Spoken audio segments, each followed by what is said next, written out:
தேக்கி வச்சிருக்க அப்படின்னு சொன்னேன்.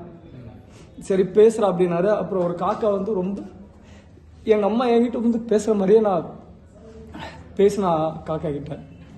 அதுக்கப்புறம் இல்லை மைக் வரட்டும் அப்படின்னாரு. வெயிட் பண்ண முடியுமானாரு. முடியும்னா எனக்குள்ள அவ்வளோ பிரச்சனையும் இருக்குது. ஒவ்வொரு நாளும் நான் அதெல்லாம் சொல்ல ட்ரை பண்ணுறேன். நான் யார்கிட்ட சொல்லணும், எப்படி சொல்லணும்னு எனக்கு தெரியல. இன்னி வரைக்கும் இப்போ வரைக்கும் நான் இவ்வளோ தூரம் வந்து நிற்கிறது அவ்வளோ பெரிய விஷயம். எனக்கு அதுக்கு பேக் போனேன்னு எல்லாமே என் ஃப்ரெண்ட்ஸு தான். இங்கே கிளாஸில் வந்து அருணாச்சலம், ராஜ்குமார், விஷால். எனக்கு என் லைஃப்பில் இப்போ வரைக்கும் என் கூட நிற்கிறது கோபி. இன்னும் 2 பேர் எங்கள் அப்பா அம்மா மாதிரி பார்த்துக்கிறது தமிழ், பீனா. இவங்க இருக்கிறதுனால நான் இருக்கேனா இல்லை எனக்காக அவங்க இருக்காங்களான்றது எனக்கு தெரியல. ஒவ்வொரு நாளும் பீச்சுக்கு போகணும், அந்த பீச் அலையும் கூட கத்தணும். உள்ள இருக்கிறதெல்லாம் அம்மா அப்படின்னு அழுகணும் தோணும். யார்கிட்டும் சொல்றது? டெய்லி மொட்டை மாடியில் நின்று நிலாவை பார்த்து நட்சத்திரத்தை பார்த்து மனசுக்குள்ளேயே அதை உள்ளே வச்சு இது நமக்கான நேரம் இல்லை அப்படின்னா இப்போ உள்ளே வந்தோன்னா பெரியாக்கா சொன்னாங்க இது மாதிரி அவங்க எமோஷன் வச்சு பேசணும்னு சொன்னாங்க. 2 நிமிஷம் தான் அங்கே உட்கார்ந்த உடனே என்ன பேசுறது எனக்கு தெரியல. உடனே எனக்கு ஞாபகம் வந்தது, இவ்வளோ நாளாக அம்மாட்ட பேசலை, ரொம்ப நாளாச்சு அம்மாக்கிட்ட பேசி அம்மாக்கிட்ட பேசணும் அப்படின்னு நான் நினச்சேன். அதுக்குள்ளே சரி அங்கே போகணும் அப்படின்னால போயிட்டு வண்டியில் போகும்போது வண்டியை நான் சரியாக ஓட்டலை. லாஸ்ட் டைம் எங்கள் அம்மாவை பார்த்தது என் கண்ணுக்கு முன்னாடி வருது. என் அம்மா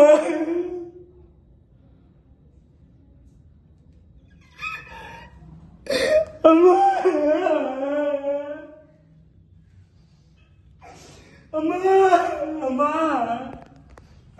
அம்மா விட்டு போயிட்டேம்மா.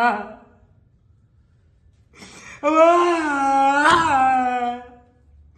விட்டுட்டு போயிட்டேன். நல்லா பண்ண உனக்கு நல்லா பண்ண நல்லா இருந்த உன் கூட. நான் ஹாஸ்டல் வேலை கேட்ட ஓடிட்டேன். நீ தானே கூட்டு பேச உனக்கு சுகர் இருக்குது என்கிட்ட சொன்னியா? சொல்லல, விட்டுட்டு போயிட்ட. கண்ணு தெரியாம போச்சு, அதுவும் சொல்லல, எதுவுமே சொல்லல, விட்டு போயிட்டல. உட்காந்துக்கிறான் தானே, ஏன் மாடு மாதிரி உட்காந்துக்கிறான். அழுது தோழா நாய. அவன் விட்டு போயிருச்சுடா, அழுடா அழுடா அழுடா. யாருமே இல்ல, 3 பேர் மட்டும் உட்காந்துக்கிறோம். வாமா பசிக்குது, வாமா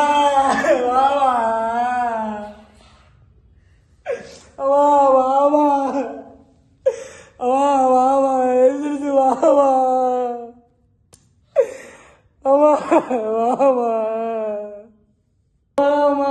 வீடு நான் கிடக்குறேன், வீட்டுக்கு கூட்டிட்டு போ.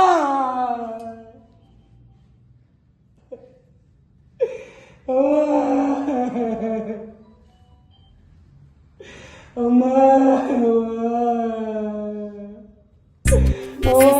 சரி கரி கரி சா பா பா